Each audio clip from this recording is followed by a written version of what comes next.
хотоод өвдөө дэмжлэгээ хийлгээд им уугаад за антибиотикуудыг уусан ч гэсэндээ таны хотоод өвдөөл үр дүн гарахгүй.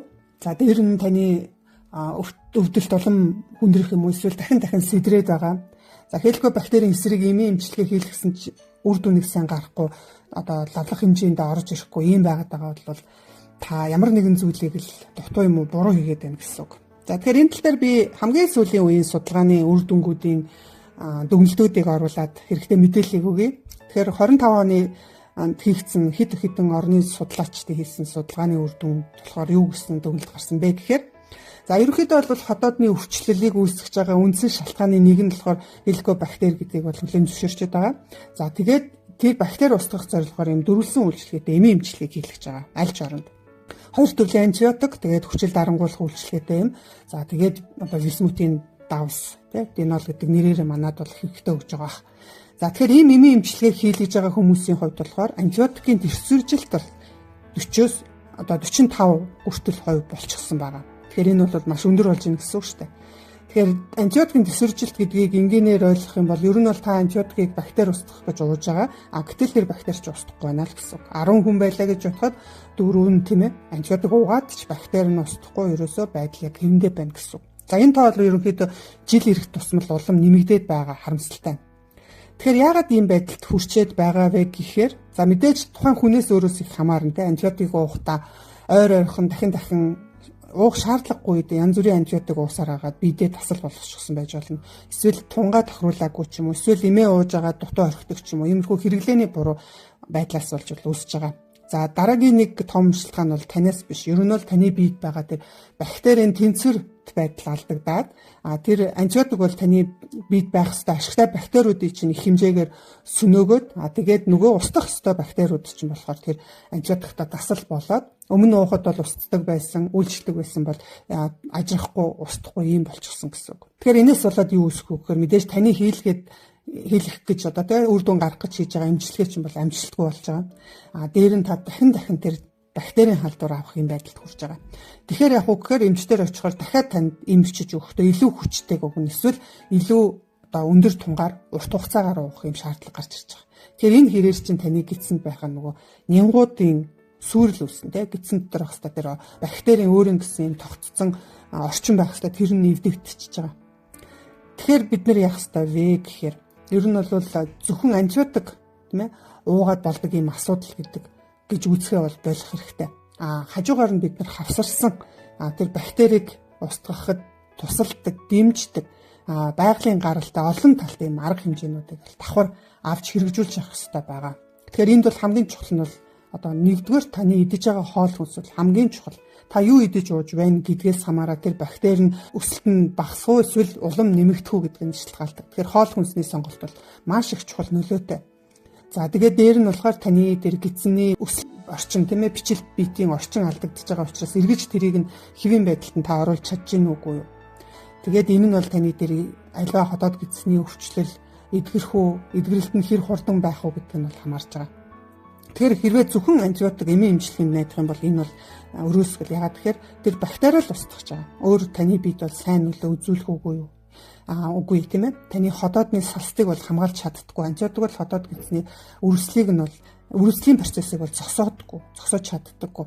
Дээр нь нэмээд таны гидсний бактерийн орчныг бол устгах байгаа. Тэгэхээр энэ бүгдийн эцэст юу үүсэх вэ? Таны ходоодны өөрийнх нь орчин тэнцвэрт байдал нь алдагдана. Өөрөөр хэлбэл таны ходоодны хүчил багталтанд хүрнэ. Ходоод өөрийгөө хамгаалдаг тэр салт бүрхүүл нь улам нэмгэрнэ.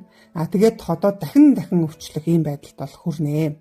За тэгэхээр 2025 оны 12 сард сарын өмнө гаргасан энэ шинжлэх ухааны нийтлэлүүд судлаачдын үр дүн одоо юу гэж үзэж байгаа вэ гэхээр зөвхөн бактерийг устгах эмчилгээг хийхгүй. Эний зэрэгцээгээр хамтд нь үрслийг намж яах эмчилгээ хийж явах ёстой.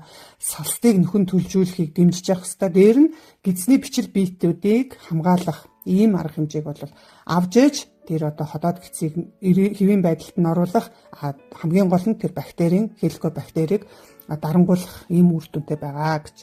За тэгэхээр энд бол мэдээж пробиотикийг оруулж ирж байгаа. За гэхдээ энэ биотик буюу энэ бичил биет, амьд биет нь ямар байдлаараа таны биед орж ирж байгаа гэдэг нь бас их нөлөөлнө.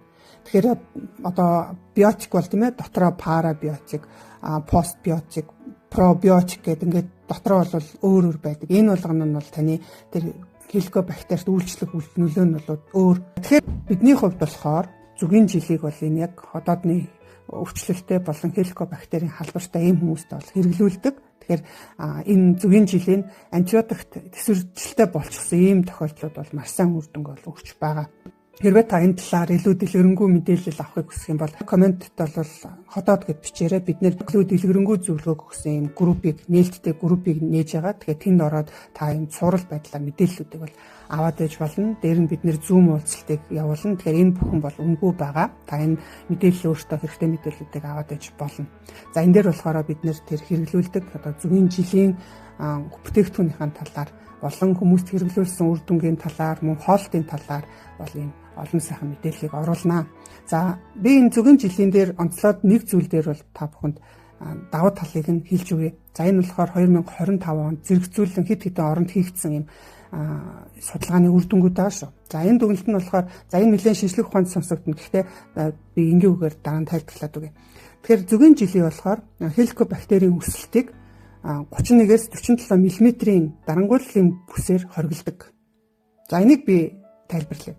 Тэгэхээр ер нь бол лабораторийн нөхцөлд ингээд ямар нэгэн бактери байлаа гэж тийм ээ тэрнийг одоо хэр хэмжээнд устж гин гэдгийг туршихын тулд яадаг вэхээр юм хавтгай гадаргуу дээр бактерийг ургуулж байгаа. За тэгээд тэрэн дээр одоо тухайн одоо бодисоо тийм ээ тухайлах юм бол одоо зүгийн жилийн хандаа тусаа. За инхээр яг үгээр тэр бодисын эргэн тойронд бактери бол ургаж чадахгүй одоо өсөж үржиж чадахгүй ийм цэвэр тойрог бол үүсэж байгаа. За тэр тойрог нь ерөнхийдөө хэдий хэмжээтэй байна гэдгээс нь хамаарат тухайн тэр хэрэгэлсэн бодис нь бактерийг хэр хэмжээгээр дарангуйлж байгаа гэдгийг тогтоодог. За энэ нь болохоор одоо жишээ нь 10-аас 15 мм буюу ерөнхийдөө тойргоороо тийм ээ диаметр нь 1-ээс 1.5 см-ийн юм тойрогт нөлөө үзүүлж байх юм бол сул нөлөөтэй гэж үздэг. Хэрвээ 2-оос 3 см байх юм бол дунд зэргийн нөлөөтэй.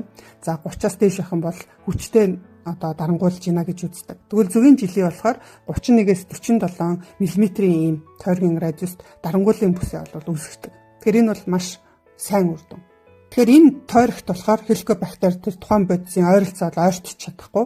За тэгээд өсөлт нь бол зогсдог. Тэгэхээр ийм хэмжээний үр дүнг бид нар гаргахын тулд антибиотикийг бол хэрэглэж байгаа. Тэгэхээр антибиотик бол мэдээж бас яг өөрийнхөө орчинд тэр хеликобактерийг устгах гэх дарангуйлын бүсийг үүсгэж байгаа. Тэгэхээр зүгийн жилийн болохоор антибиотиктай ижил үйлчлэгээ үзүүлж байгаа. Гэхдээ нэг зүйлийг анхаарах хэрэгтэй тийм ээ. Энэ зүгийн жилийн гэдэг бол өөрөө тийм шидэт эм бол биш. Бид нэр хамгийн гол нь тэр эмийн эмчилгээгээ хийлгэсний дараа эмийн эмчилгээ хийлгэж байгаа үедээ эмчилгээнийхээ үр дүнг дэмжих зорилгоор хавсрах байдлаар хэрэглэхэд бол маш сайн үр дүнг авчирна. Тэм учраас та эмчилгээгээ хийлгээд тэрнийхээ одоо хамт болон залгуулад ингээд хэрэглэх юм бол үр дүн бол маш сайн гарч байгаа. Энд дээр ч гэсэндээ манай хэрэглэгчдийн хувьд одоо өмнөх болон дараах. За өмнөх гэдэгт нь болохоор хэд хэдэн курс антибиотик эмчилгээ хийлгээд ерөөсөө буухай болцсон ийм хүмүүстээр зүгийн жилийг хэрэглүүлээд сарын дараа ингээд давтан шинжилгээ хийлгээд үзэхэд бол ерөнхийдөө тэр өмнөх өсөлт нь одоо жишээ нь байх ёстой лавлах хэмжээнээс 10 дахин өндөр байсан бол тэр нь одоо 2 дахин болж ингээ буурах. За зарим хүмүүсийн хувьд бол лавлах хэмжээндээ орох гэдэг ийм байдлаар бол үр дүн гардаг. За тэгэхээр энийг бол та хэрвээ сонирхож байх юм бол ходоод гэд бичээд манай энэ группт бол нэгдээрэй. За бид нар та бүхэнд ходоодны өвчлөлийг эдгэхэд хэрэгтэй хоолтын талаар за мөн иймэрхүү мэдээллийн талаар бол цуврал байдлаар хүргэн. Тэгээ манай хуудсыг дагаараа хэрэгтэй хүмүүст нь шеэр хийгээд мэдээлэл дамжуулаарай. За ингээд удахгүй дараагийн бичлэгээр уулзцгаая. Ходоодоо эмгүү ангааж сурцгаая.